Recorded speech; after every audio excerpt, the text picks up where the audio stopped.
Hello दोस्तों, नमस्कार। Welcome to our channel important topic. मेरा नाम है पारुल और आज हम लोग अपनी इस वीडियो में बहुत ही सिग्निफिकेंट डिस्कस करेंगे, दैट इज़ अबाउट वीडियो री एग्ज़ाम स्ट्रेटजी।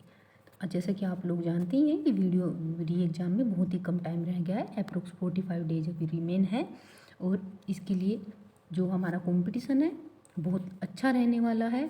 इस ये मत सोचिएगा फ्रेंड्स कि 2018 की वैकेंसियाँ थी तो सिलेक्शन लेके चले गए हैं। आपके लिए जानकारी के लिए बता दूं कि 12 और 13 लाख के अप्रोक्स फॉर्म डाले गए थे, उन सभी के एडमिट कार्ड आएंगे और आप समझ सकते हैं कि 2018 के बाद से कितनी लाख वैकेंसियाँ यूपी में क्लियर हुई है। आप लोग लगा लो 2 लाख मैक्स टू मैक्स, तो आप समझ जाइए कि कॉम्पिटिशन अच्छा खासा होने वाला है। अगर 6 लाख लोग भी 7 लाख लोग भी नहीं तैयारी कर रहे हैं तो ऊपर के 4-5 लोग हैं। और जो कंपटीशन होता है हमेशा ऑलवेज ऊपर के ही बच्चों में होता है, ज़्यादा से ज़्यादा 1 या 1.5 लाख बच्चों में। तो आप ये मत समझिएगा कि कंपटीशन बहुत कम है, इसीलिए आप मेहनत से पढ़ाई कीजिएगा, जी जान लगा के पढ़ाई कीजिएगा अगर आपको सिलेक्शन लेना है। अदरवाइज आप जानते हैं कि यूपी के क्या हालचाल है नौकरी के बारे में, किस तरीके से 5 ईयरली प्लान बनते हैं यहाँ पे। तो चलिए सबसे पहले टोटल पोस्ट पे देख लेते हैं। 1953 टोटल पोस्ट है इसमें हमारे लिए। और फ्रेंड्स, मैं आपके साथ अपनी स्ट्रेटजी साझा करूंगी जो मैंने अपने 2018 में जिस तरीके से मैंने क्लियर किया था, मैं आपके साथ वो पॉइंट डिस्कस करूंगी। होपफुली आपको ये बेनिफिट लगेगा इसमें। और अगर आप एक बेहतर रणनीति फॉलो करते हैं तो दैट्स वेरी गुड, बट अगर मैं आपको सजेस्ट करूंगी कि आप एक बार ये वीडियो भी ज़रूर देखें। हो सकता है कुछ पॉइंट आपको ऐसे लगे कि आप ये सोचें कि ये मुझे भी फॉलो करना चाहिए और आपके लिए भी बेनिफिशियल हो। तो आप इसको 2x पे करके देखिएगा, कोई दिक्कत नहीं है, पर आप लोग एक बार सुनने की कोशिश ज़रूर कीजिएगा। चलिए अब अपने मेन टॉपिक पे आते हैं। हम सबसे पहले इसमें देख लेते हैं इसका सिलेबस। इसके 3 सेगमेंट होंगे फ्रेंड, ये तो आप जानते ही होंगे, नॉर्मली बात है एकदम। जो 50-50 नंबर के होंगे तीनों और 100 मार्क्स के होंगे। तो दैट इज़ ओवरऑल जो हमारा बनेगा, जो जिसी पे मेरिट बनेगी वो पूरा 300 मार्क्स होगा और 150 क्वेश्चंस होंगे। और फ्रेंड्स एक और बात बता दूं, 150 क्वेश्चंस काफ़ी होते हैं। एक टाइम में अगर हम कंट्रोल उसी प्रेशर के साथ कंटिन्यू रहते हैं तो हमारा माइंड भी थकने लगता है 150 क्वेश्चंस करने के बाद। उसमें कुछ रीजनिंग भी होती है, सभी को लॉजिक लगाना भी होता है। तो आप अभी से अच्छे से प्रैक्टिस करके कीजिएगा, प्रैक्टिस सेट अच्छे से लगाइएगा ताकि आपका माइंड उसी रूटीन में बन जाए, 150 क्वेश्चन करने की एफिशिएंसी डेवलप हो जाए। बिकॉज ज़्यादातर एग्जाम में क्या होता है, 100 ही क्वेश्चन होते हैं, तो हम लोगों को वहीं तक ही अपनी माइंड की एफिशिएंसी हमारी होती है।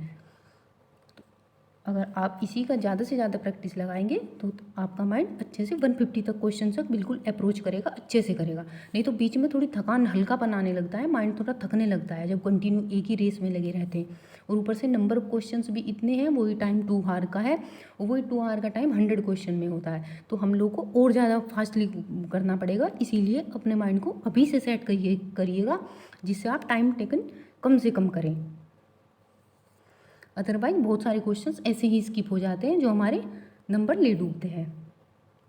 चलिए, और सबसे बड़ी बात दोस्तों, ये मेन बिल्कुल इंपॉर्टेंट 1/2 की नेगेटिव मार्किंग है, इसको बिल्कुल मत भूलिएगा। इसी को ही ध्यान में रखते हुए मैंने सबसे ज़्यादा क्वेश्चन अटैम्प्ट किए थे। मैंने बहुत सारे क्वेश्चन छोड़े थे बिकॉज मुझे लग रहा था कि वो स्टेटमेंट वाले क्वेश्चन काफ़ी सारे थे, मैंने उनको बिल्कुल भी नहीं छुआ। और यही मेरे लिए सबसे बड़ा प्लस पॉइंट बना, क्योंकि ज़्यादातर बच्चों के जो मैंने रिव्यू लिए बाद में सबके मुझे ये पाया कि उन्होंने थोड़ा इम्पल्स में आके उन्होंने क्वेश्चंस ज़्यादातर किए, क्योंकि वो स्टेटमेंट वाले क्वेश्चन ऐसा लग रहा था कि हमसे हो रहे हैं और हम लोग उनको करते जा रहे हैं। तो बहुत सारे बच्चे उसको डिसीजन मेकिंग जो होती है किए जा रहे थे, बट एट द एंड जब पता चला ये आंसर की में सब कुछ गड़बड़ है, उसी में से ही बहुत सारे बच्चों के मार्क्स कम हो गए, डिडक्ट हो गए, बिकॉज मार्किंग इतनी हाई थी नेगेटिव वाली। और मैंने ये वो क्वेश्चन बहुत कम किए थे क्योंकि मुझसे वो हो नहीं पा रहे थे और मैंने उनमें बिल्कुल भी रिस्क नहीं लिया। तो यही सबसे बड़ा मेरे लिए प्लस पॉइंट बना। तो मैं आपको सजेस्ट करूँगी बिल्कुल भी, अगर आप किसी भी क्वेश्चन के बारे में 60 to 70% कन्फर्म है कि हाँ ये हो सकता है, तभी आप क्वेश्चन छूइएगा, अदरवाइज इसको स्किप करके आगे बढ़िएगा। आपके लिए बहुत बेनिफिट होगा। सपोज करो कि आप लोग 25 क्वेश्चन गलत हो गए, उसमें से 12.5 क्वेश्चन नेगेटिव में चले गए, तो ऐसे ही आप मेरिट से आउट हो जाएंगे, क्योंकि यही वो मार्जिन होता है जहाँ पे बच्चों का सिलेक्शन होता है, वहीं से बच्चे आउट हो जाते हैं। 10-12 क्वेश्चन वही सबका रहता है, अदरवाइज इतना कम कोई नहीं लाता है कि कोई जीरो पे ही बैठ जाए, वो तो बहुत रेयर चीज़ केस होते हैं। तो आप लोग इस पे सबसे ज़्यादा ध्यान दीजिएगा, आप लोग अपनी एक्यूरेसी मेंटेन करके चलिएगा अभी से ही। आप बिल्कुल भी अगर अभी से अपनी हैबिट बनाएंगे कि मुझे इतने क्वेश्चन छोड़ने ही हैं, आप इस तरीके से अपना टाइम लेके चलिएगा कि मुझे इतने क्वेश्चन छोड़ने ही हैं और अपना टारगेट मुझे इतने क्वेश्चन का बनाना है, जो एक सेफ होता है। वो आप लोग भी जानते हैं कि कितना सेफ होगा, थोड़ा बहुत फ्लक्चुएट वो होता रहता है, बट अपने आप को टारगेट में लेके चलना है कि कभी ऐसा हो गया हमने वहाँ पे 150 करते हैं तो वो तो गलत हो नहीं होने। वो देखिए 10-12 क्वेश्चन नॉर्मली सभी के गलत होते हैं, उसमें आप अंडर प्रेशर मत होइएगा बिल्कुल भी, ये ह्यूमन एरर है, वो होंगी ही। तो आप सबसे मेन फोकस आप इसी पे करिएगा। और एक और दोस्तों, ये जो हिंदी परिज्ञान और लेखन योग्यता, वो राइटिंग स्किल जो होती है, ये लेटर मेकिंग वाला जो ड्राफ्टिंग वाले आते हैं, वो क्वेश्चन 6 से 7 क्वेश्चन जरूर आएंगे, क्योंकि इन्होंने अपने मेंशन किया हुआ है अपने सिलेबस में, तो इसमें से जरूर क्वेश्चन आएंगे। और प्रीवियस पेपर आप देखना, उससे आपको आइडिया लगेगा कि 6-7 क्वेश्चन हर शिफ्ट में आए हुए थे, तो आप उस पर जरूर ध्यान दीजिएगा। 6-7 क्वेश्चन अच्छे से कवर कीजिएगा, क्योंकि वो ईजी होते हैं, हल्का सा बस उनको पढ़ने की ज़रूरत होती है। अब चलिए चलते हैं नेक्स्ट पे, इनका एक बार सिलेबस देख लेते हैं, फिर हम लोग बुक की डिस्कस करेंगे और बस उसके बाद मैं वीडियो बंद कर दूँगी। हिंदी में ये सारा सिलेबस आएगा, संधि, समास, कारक, विलोम, रस, अलंकार, वाक्यांश, वचन, वर्तनी, पर्यायवाची, तद्भव, तत्सम, वाक्य शोधन और मुहावरे, लोकोक्तियाँ, और जो मैंने बताया लेटर स्किल वाला, जिसमें लेटर वाले क्वेश्चन है। आप कहेंगे तो मुझे आप कमेंट बॉक्स में बता दीजिएगा, मेरे पास बहुत अच्छे नोट्स बने हुए रखे हैं लेटर और ड्राफ्टिंग के, आप चाहेंगे तो मैं एक वीडियो में उनको कवर करा दूँगी, आप मुझे कमेंट में पिन कीजिएगा। और फ्रेंड्स एक टेलीग्राम चैनल है, उसमें 500 के अप्रोक्स स्टूडेंट जुड़े हुए हैं, वहाँ पे डेली हम लोग क्विज करते हैं, सारे ही मोस्टली टॉपिक वाइज क्विज करते हैं, हिंदी की, जीएस की। अगर आप चाहें तो बिल्कुल उससे जुड़िएगा, आप लोग डेली क्विज करेंगे 50 क्वेश्चन की, आपकी ज़रूर तैयारी और अच्छी होगी। तो आप इसका जो लिंक है मैं आपको डिस्क्रिप्शन में दे दूँगी, तो आप चाहें तो उसे ज्वाइन कर दीजिएगा। नेक्स्ट पे हम आते हैं जो रीजनिंग का है, number series, syllogism, blood relation, Venn diagram, coding, data interpretation, DI कहते हैं जिसको, सीटिंग वाला, स्टेटमेंट, ये वाला इंपॉर्टेंट है फ्रेंड्स, यही सबसे ज़्यादा आए थे।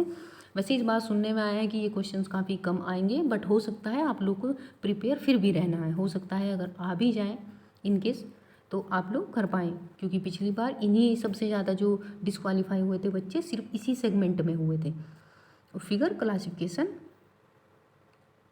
चलिए फिर कुछ नॉन वर्बल भी आती है जिसमें इमेजेज आती हैं इस तरीके की। और चलिए जीएस पे आते हैं। जीएस के लिए तो यही सारे जीएस के जितने भी टॉपिक हैं, ज्योग्राफी हो गया, हिस्ट्री हो गया, पॉलिटी हो गया, करंट अफेयर्स, करंट्स पे ज़रूर ध्यान दीजिएगा। ये जो बुक्स हो गई, इकोनॉमी, महत्वपूर्ण दिवस हो गए, खेल हो गया, मतलब स्टैटिक जीके जो होता है उनसे आप जरूर करिएगा, स्टैटिक जीके क्वेश्चन भी काफ़ी आते हैं। भारतीय संस्कृति, विज्ञान और देश राजधानियाँ, संगीत, साहित्य, ग्रामीण परिवेश, स्टैटिक जीके, यूपी का और यूपी स्पेशल। तो चलिए दोस्त अब देखते हैं, एक ये बहुत इंपॉर्टेंट सेगमेंट है जिसको मैं आपके साथ डिस्कस करूंगी, क्योंकि इसी से हमारे आइडिया ये लगेगा कि हमें किस सेगमेंट पे कितना फोकस करना है। सपोज दैट कि इकोनॉमिक्स से हमारे 2 क्वेश्चन आ रहे हैं, हम टाइम दे रहे हैं उसको डेली 3 घंटा, तो क्या ही फ़ायदा है, जब आने उससे 2 क्वेश्चन है तो क्यों ना हम इसको इंपॉर्टेंट रखें। और वहीं दूसरी ओर ये करंट अफेयर से मिनिमम 10 क्वेश्चन आते हैं, मिनिमम आते ही हैं, सभी एग्जाम में आते हैं, यूपी स्पेशल, यूपी के जितने भी एग्जाम हो रहे हैं, यहाँ तक कि यूपी SSSC का तो लेवल भी बहुत अच्छा होता है आजकल करंट अफेयर का। तो 10 क्वेश्चन जब आ रहे हैं तो इसमें ज़्यादा टाइम देने की ज़रूरत है, तो इसीलिए ये सेगमेंट आप ज़रूर देखिए कि यहाँ से कितने क्वेश्चंस बने हुए हैं। करंट अफेयर से 8 से 10 क्वेश्चन आएंगे, हिस्ट्री से 7 से 8 क्वेश्चन 7 से 10 के अराउंड में रहेंगे, यूपी स्पेशल से भी 7 से 10, ज्योग्राफी से 6, पॉलिटी से थोड़ा कम आता है, 3 क्वेश्चन ईजी से आते हैं, हल्का सा भी आप याद करोगे तो हो जाएगा। कंप्यूटर के भी 4 से 5 क्वेश्चन आएंगे, ध्यान से याद रखना, 4 से 5 क्वेश्चन आएंगे और बहुत इजी फॉर्मेट होता है, हल्का से भी याद करें हो जाएगा। स्टैटिक जीके 4 से 7, इकोनॉमिक्स 2 से 4, वही मैंने जो ऊपर बताया, और स्कीम जो आती है वो भी अच्छी खासी पूछी जा रही है आजकल, वो ये सेंसस जो हमारी है जनगणना। अब दोस्तों एक बार बात कर लेते हैं बुक्स के लिए। तो सबसे पहले आप हिंदी के लिए जो बुक लीजिएगा, एक कोई भी एक बुक ले लीजिएगा या फिर आपके पास अपने पर्सनल नोट्स होंगे, उनसे आप तैयारी कीजिए। प्लस प्रैक्टिस बुक ज़रूर लीजिएगा हिंदी के लिए। और देखिए ये यूथ कंपटीशन वालों की बुक है हिंदी के लिए ही, अगर आप चाहें तो इनको कर सकते हैं। इसमें काफ़ी सारे सोल्ड पेपर दिए गए हैं और इनका वैरायटी अच्छी होती है। एक जीएस के लिए बुक आई हुई है, आप चाहें तो इनको भी ले सकते हैं, अच्छी बुक है, मैंने देखी है, इसीलिए आप चाहे तो मैं इनको भी करा दूंगी, मेरे पास पीडीएफ भी अवेलेबल है, आप इनको जरूर देखिएगा। और जो एक मोस्ट इम्पोर्टेंट है friends, UP triple S C का प्रीवियस ईयर जरूर लीजिएगा, उससे आपको आइडिया लगेगा कि कितनी डेप्थ में क्वेश्चन पूछे जाते हैं, कहाँ से क्वेश्चन ज़्यादा पूछे जाते हैं, क्योंकि कुछ सिलेक्टेड टॉपिक होते हैं। यूपीपीएससी आयोग के अपने कुछ सिलेक्टेड टॉपिक अलग होते हैं, यूपी ट्रिपल एस सी के कुछ सिलेक्टेड टॉपिक अलग हैं जिनसे हमेशा क्वेश्चन बनते हैं, और वो ब्रीफली एक आइडिया हमें सिर्फ प्रीवियस ईयर से ही लगता है। तो आप लोग प्रीवियस ईयर जरूर लीजिएगा, वीडियो के प्रीवियस ईयर तो देखिएगा ही, प्लस जो यूपी ट्रिपल एस सी के जितने भी अभी रिसेंट में एग्ज़ाम हुए हैं, जितने भी कंडक्ट हुए हैं, उन सब के प्रीवियस ईयर जरूर देखिएगा। तो एक प्रीवियस ईयर बुक जरूर लें, एक प्रैक्टिस बुक जरूर लें, ये दो मैं आपको बिल्कुल सजेस्ट करूँगी, जीएस के लिए अलग से और हिंदी और रीजनिंग के लिए। रीजनिंग के लिए तो फ्रेंड्स ये जो सीजीएल वगैरह के, सीएचएसएल वगैरह के प्रीवियस ईयर जो आते हैं, सीजीएल सीएचएसएल रेलवे के, आप उनको भी एक बुक ले लीजिए उनकी, उनसे आप प्रैक्टिस कीजिए, वही रीजनिंग आएगी, उससे बाहर कोई रीजनिंग नहीं आएगी। बैंकिंग लेवल बिल्कुल नहीं आता है, ईजी लेवल आएगा, जैसे सीजीएल सीएचएसएल का होता है, रेलवे वाला होता है, उनकी एक प्रीवियस ईयर लीजिए। और आपके पास थोड़ा अगर नहीं है तो यूट्यूब से कवर कर लीजिए रीजनिंग को, कोई ज़्यादा टॉपिक नहीं होते रीजनिंग में, सिलेक्टेड ही टॉपिक होते हैं, उन्हीं से क्वेश्चन बन जाते हैं। और रीजनिंग के लिए दोस्तों जो अल्फ़ाबेट है हमारी ए से जेड तक, बिल्कुल उनके नंबरिंग याद रखिएगा, उनके अपोजिट वर्ड याद रखिएगा, इससे क्या होगा, इससे हमारा टाइम बचेगा। उनके न्यूमरिक जरूर याद रखिएगा, उससे काफ़ी सारा टाइम बच जाता है, क्योंकि रीजनिंग में वही सारे घुमा फिरा के वही अल्फ़ाबेट पे घुमा के आगे पीछे ओडी बन करके उनको ही काफ़ी सारे क्वेश्चन बन जाते हैं, तो इससे बहुत सारा टाइम बचेगा।